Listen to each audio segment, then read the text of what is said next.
हम तो कह रहे हैं बिहार के लोगों से, आप बिहार बदलो, हम यूपी बदल देंगे।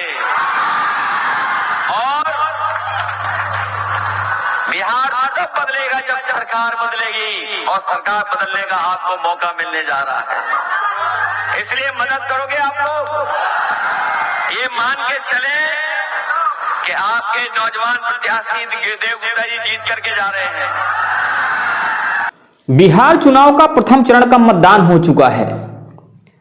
दूसरे चरण के मतदान की तैयारियां चल रही हैं। दूसरे चरण का मतदान 11 नवंबर को है। लेकिन इसी बीच लगातार लोगों के बीच में वाक युद्ध देखा जा रहा है। लगातार लोग जुबानी जंग कर रहे हैं। चाहे बात करें खेसारी लाल यादव की, चाहे बात करें अखिलेश यादव की, और चाहे बात करें तेजस्वी यादव की, सभी अपने अपने बयानों के माध्यम से एक दूसरे को कहीं ना कहीं गिराने की कोशिश कर रहे हैं और अपने पार्टी को आगे बढ़ाने के लिए कुछ भी बयान दे रहे हैं। वही अगर बात करें खेसारी लाल यादव की, तो खेसारी लाल यादव आरजेडी से चुनाव लड़ रहे हैं और वो भी इस समय काफी घिरे हुए से नजर आ रहे हैं। दरअसल खेसारी लाल यादव ने कुछ ऐसे बयान दे दिए हैं जिसके बाद लोग उन्हें यदमुल्ला कह रहे हैं। लोगों का कहना है खेसारी लाल यादव वास्तव में यादव नहीं यदमुल्ला हैं, क्योंकि उनकी जो बयानबाजी है वो यही दर्शाती है। आपको बता दें कि हाल ही में खेसारी लाल यादव ने राम मंदिर को लेकर एक ऐसा बयान दे दिया है जो इस समय चारों तरफ वायरल हो रहा है। तो मैं चाहूंगा कि राम मंदिर तो लोगों की आस्था से जुड़ा हुआ है। अरे आस्था है तो क्या राम मंदिर में पढ़ के मैं क्या मास्टर बन जाऊंगा? राम मंदिर पढ़ के क्या मैं प्रोफेसर बन जाऊंगा कि मैं अफसर बन जाऊंगा? नहीं। अरे आस्था है तो क्या राम मंदिर में पढ़ के मैं क्या मास्टर बन जाऊंगा? राम मंदिर पढ़ के क्या मैं प्रोफेसर बन जाऊंगा कि मैं अफसर बन जाऊंगा? नहीं। खेसारी लाल यादव ने कहा कि राम मंदिर में पढ़ने से क्या हम मास्टर बन जाएंगे? क्या राम मंदिर में पढ़ने से हम प्रोफेसर बन जाएंगे? क्या राम मंदिर में जाने से हमें रोजगार मिल जाएगा? तो इस तरह की बातें खेसारी लाल यादव कर रहे हैं। अब खेसारी लाल यादव को ये बात कहीं ना कहीं समझाने की जरूरत है और लोग इस बात पर सवाल भी उठा रहे हैं कि क्या जितने भी लोग स्कूल में पढ़ने जाते हैं, जितने भी लोग कॉलेज पढ़ने जाते हैं, सभी प्रोफेसर बन जाते हैं क्या? लेकिन लोग जाते तो हैं। जितने भी लोग हॉस्पिटल जाते हैं क्या सभी ठीक हो जाते हैं क्या? लेकिन फिर भी लोग हॉस्पिटल जाते तो हैं। और अगर बात करें राम मंदिर की और बात करें यूनिवर्सिटी की, बात करें हम स्कूल की, बात करें कॉलेज की, तो सभी अलग अलग चीजें हैं। राम मंदिर पढ़ाई का केंद्र नहीं है बल्कि आस्था का केंद्र है। और आस्था वो चीज है जो एक मरते हुए आदमी को जीवित कर सकती है। आस्था वो चीज है, विश्वास वो चीज है जो किसी भी व्यक्ति को गंभीर परिस्थितियों से भी बाहर निकाल सकता है। और ये बात हम नहीं कह रहे बल्कि ये बात मनोवैज्ञानिक रूप से प्रूव हो चुकी है। तो इस तरह से अगर खेसारी लाल यादव की बात की जाए तो खेसारी लाल यादव काफी ज्यादा वायरल हो रहे हैं। और ना सिर्फ वायरल हो रहे हैं बल्कि उनका एक और बयान है जिस समय काफी ज्यादा वायरल हो रहा है और जिसको जोड़कर भी लोग उनको काफी ट्रोल कर रहे हैं। खेसारी लाल यादव ने कहा कि जब मैं घर में होता हूं तो मेरी जो पत्नी है वो मेरी पत्नी की तरह होती है, मैं उसको प्यार करता हूं। लेकिन जब बाहर जाता हूं तो मैं उसका भाई बन जाता हूं, मैं भाई की तरह उसकी रक्षा करता हूं।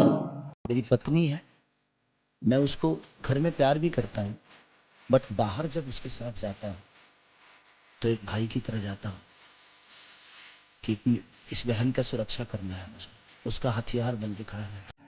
अब लोग इस बात पर भी उनको ट्रोल कर रहे हैं कि कभी पत्नी कभी बहन। खेसारी लाल यादव क्या बात कर रहे हैं? कभी वो अपनी पत्नी को पत्नी बोलते हैं, कभी अपनी पत्नी को बहन बोलते हैं। इस पर भी उनको ट्रोल किया जा रहा है। और अगर हाल ही की बात करें तो अभी पवन सिंह से पत्रकारों ने सवाल पूछा और इस पर पवन सिंह ने भी उनको काफी जमकर लताड़ दिया। पवन सिंह ने कहा कि खेसारी लाल यादव की क्या बात करें। खेसारी लाल यादव तो ऐसे व्यक्ति हैं जो अधजल गगरी के जैसे हैं। अधजल गगरी छलकत जाए और वही हाल है खेसारी लाल यादव का। खेसारी को भी पता ही नहीं है, समझ में नहीं आ रहा है कि क्या बोलना चाहिए और क्या नहीं बोलना चाहिए। और उन्होंने कहा कि उनकी बात करना ही बेकार है जब वो इस बात को नहीं समझ पा रहे हैं कि बहन क्या होती है और पत्नी क्या होती है। वो उसको कभी बहन कहते हैं, कभी पत्नी कहते हैं। तो फिर खेसारी के विषय में क्या बात की जाए? आप लोग, मैं तो चाहता हूं कि नहीं है बोलूं, लेकिन तुम लोग यही खातिर लगा देता रहा मैं कि हाँ मैं कुछ जवाब दूं। तो देखा, हमरे भोजपुरी में एगो बात कहल जाला कि अधजल गगरी छलकत जाए, थोड़े धन में खल बौराए। वही उनका हाल है। वो कब क्या बोलेंगे, कब क्या करेंगे, इसका कोई गारंटी नहीं है, ठीक ना। कभी तो हम तो एगो और चीज़ देखनी है आज, वो कब वो बीबी के बहन बना ली हैं, कब वो बहन के बीबी बना ली हैं, इसका कोई गारंटी नहीं है। हम तो यह कहब कि उनकर बात और घोड़ा के पात में ज़्यादा फर्क नहीं है। वहीं अगर बात करें राहुल गांधी की, तो राहुल गांधी का भी इस समय एक बयान काफी ज्यादा वायरल हो रहा है, जिसमें वो कह रहे हैं कि बिहार में पहले नालंदा यूनिवर्सिटी हुआ करती थी और वो नालंदा यूनिवर्सिटी जो थी वो पूरे विश्व में प्रसिद्ध थी। अगर राहुल गांधी की सरकार बनती है, यानी कि अगर महागठबंधन की सरकार बनती है, तो उनका कहना है कि बिहार में नालंदा यूनिवर्सिटी से बड़ी यूनिवर्सिटी बनाएंगे, जो कि पूरी दुनिया का ध्यान आकर्षित करेगी, पूरी दुनिया के विद्या का केंद्र होगी, या पूरी दुनिया के लिए वो एक मिसाल होगी। मैं भी आपसे एक वायदा करना चाहता हूं, पर्सनल वायदा है, राहुल गांधी का वायदा है। पहले यहां पे नालंदा यूनिवर्सिटी थी, दुनिया से इधर लोग आते थे, चाइना से आते थे, जापान से आते थे, कोरिया से आते थे, वियतनाम से आते थे, थाईलैंड से आते थे, इंग्लैंड से आते थे, जर्मनी से आते थे। क्यों आते थे? नालंदा यूनिवर्सिटी में पढ़ाई करने आते थे। बिहार आते थे, बिहार में शिक्षा लेने के लिए आते थे। आज बिहार में जो ईमानदारी से पढ़ाई करता है उसके लिए पेपर लीक है, उसे परे कर दिया जाता है, और झूठे लोगों को, जिनके रिश्तेदारी है, जिनके लोगों को बीजेपी के लोगों से जानकारी है, उनको एग्जाम का पेपर दिया जाता है। मेरा वायदा है कि जैसे ही दिल्ली में इंडिया गठबंधन की सरकार बनेगी, आप लिख के रख लो, राहुल गांधी और इंडिया गठबंधन की सरकार दुनिया की सबसे बेहतरीन यूनिवर्सिटी बिहार में खोलेगी। उस यूनिवर्सिटी में दूर दूर से लोग आएंगे, जापान से, कोरिया से, चाइना से, शिक्षा लेने के लिए, पढ़ाई करने के लिए। लेकिन वहीं पर उनके एक नेता हैं जो इस समय वायरल हो रहे हैं, और वो कह रहे हैं कि कांग्रेस मतलब मुसलमान, मुसलमान मतलब कांग्रेस। वो ये बताने की कोशिश कर रहे हैं कि कांग्रेस में और मुसलमान में कोई फर्क नहीं है। जो कांग्रेस है असल में वो मुसलमान है, जो मुसलमान है असल में वो कांग्रेस है। दोनों ही एक दूसरे के रूप हैं। भाई, कल मैं रहमतनगर में भाषण दे रहे थे, मैं बोलने का मतलब, मुसलमान का मतलब कांग्रेस, कांग्रेस का मतलब मुसलमान। आज कांग्रेस की ताकत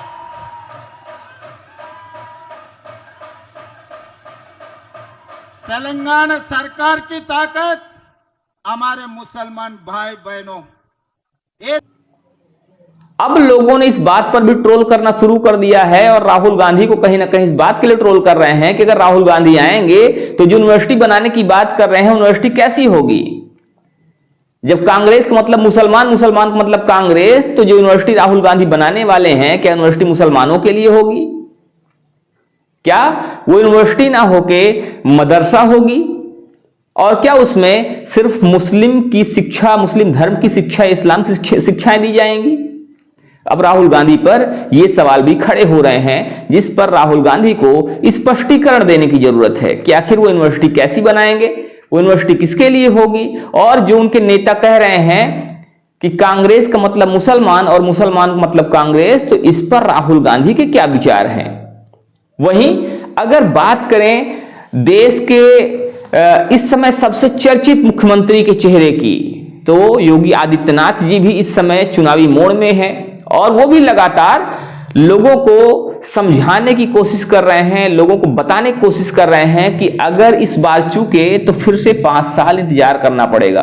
और आप बता दें कि योगी आदित्यनाथ कह रहे हैं कि जब भी बटे थे तब कटे थे, अब बटना नहीं है, एकजुट रहना है और एकजुट रह के कांग्रेस और आरजेडी के जंगल राज और माफिया राज का मुंहतोड़ जवाब देना है।